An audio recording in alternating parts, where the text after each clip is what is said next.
మీరు ఆంధ్ర రాష్ట్రాన్ని అక్షయ పాత్ర కానీ అన్నపూర్ణ రాష్ట్రంగా మార్చాలని భరోసా ఇవ్వడం మానేసి వెనుదన్నం వంటి వెన్నుపోటు పొడుస్తూ ప్రజలకి రైతులకి అన్యాయం కల్పిస్తున్నారు. ఇది కేవలం 2.9 లక్షల హెక్టార్ భూములకు నీరు సరఫరా ద్వారా వ్యవసాయం పెంచి పాక్షికంగా గాని పరోక్షంగా గాని 3 నుంచి 5 లక్షలకి పనిముట్ల ద్వారా వ్యవసాయ పనిముట్ల ద్వారా ఉపాధి 10 లక్షల మంది వ్యవసాయదారులకి లబ్ధి చేకూర్చే ప్రాజెక్టే పోలవరం ప్రాజెక్ట్. 980 మెగావాట్ దీని ద్వారా రావాలి. ఆయన చెప్పినట్టుగా ఆ ఎత్తున కడితే ఇది వైజాగ్ గాని విజయవాడకి గాని నీరు సరఫరా అవడమే కాకుండా 28.9 అంటే రమ్మారమ్మి 29 నుంచి 30 లక్షల మందికి మంచి నీరు సరఫరా చేయగల సామర్థ్యం. ఇవి అన్ని ఒక ఎత్తు. నా ప్రశ్న ఒకటే, third party quality inspection report లేకుండా బిల్లులు ఎలాగిచ్చారు? అది మాకు వర్తించదని అన్నావునంటే క్వాలిటీ ఇన్స్పెక్షన్ లేకుండా బ్రిడ్జ్ కడుతున్నారా? అందుకే నా కూలిపోతున్నాయి.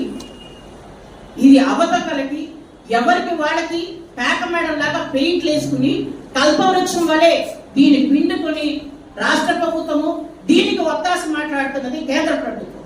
ఎందుకంటే కేంద్ర ప్రభుత్వం ఇది జాతీయ ప్రాజెక్ట్ గా మనకి అంకితం చేస్తానని మాట ఇచ్చినప్పుడు ఆంధ్రప్రదేశ్ రాష్ట్ర పునర్వ్యవస్థీకరణలో సెక్షన్ 90 ప్రకారంగా వాళ్ళు మాట ఇచ్చారు. అందులో ఉన్నది 4 అంశాలు అడుగుతున్నా.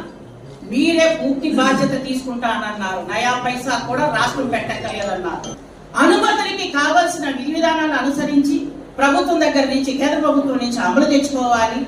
కావాల్సినవి పనులన్నీ అని చేయడానికి వాళ్ళు సహకరిస్తున్నా వీరు ఈ రకంగా వాళ్ళు వీరి రకంగా కేంద్రం రాష్ట్రాన్ని రాష్ట్ర కేంద్రం అంటుందంటే ఇద్దరు తోడుదంగలై ఇందులో ఆంధ్ర ప్రజలకు నష్టం కల్పిస్తున్నారనేదే ఇందులో కనపడుతున్న అంశం. నా ప్రశ్న ఒకటి, థర్డ్ పార్టీ కన్సల్టేషన్ సెక్యూరిటీ లేకుండా ఇచ్చారనంటే 3 కోట్ల మంది ప్రజల యొక్క ప్రాణాన్ని మనము అక్కడ తాకట్టు పెట్టినట్టే. కాబట్టి ఈ విషయాలు ఉద్దేశించి చంద్రబాబు నాయుడు గారు రైతులకు భరోసా ఇవ్వడం కాదు, వెన్నుపోటు పడవడమే ఆయన చేస్తున్న పని. ఆయన ఎప్పటికీ మానరా. గత ప్రభుత్వంలో లిక్కరించి ప్రాణాలు ఆవిరి చేస్తే ఈ ప్రభుత్వం నమ్మించి వెన్నుపోటు పడుతుంది.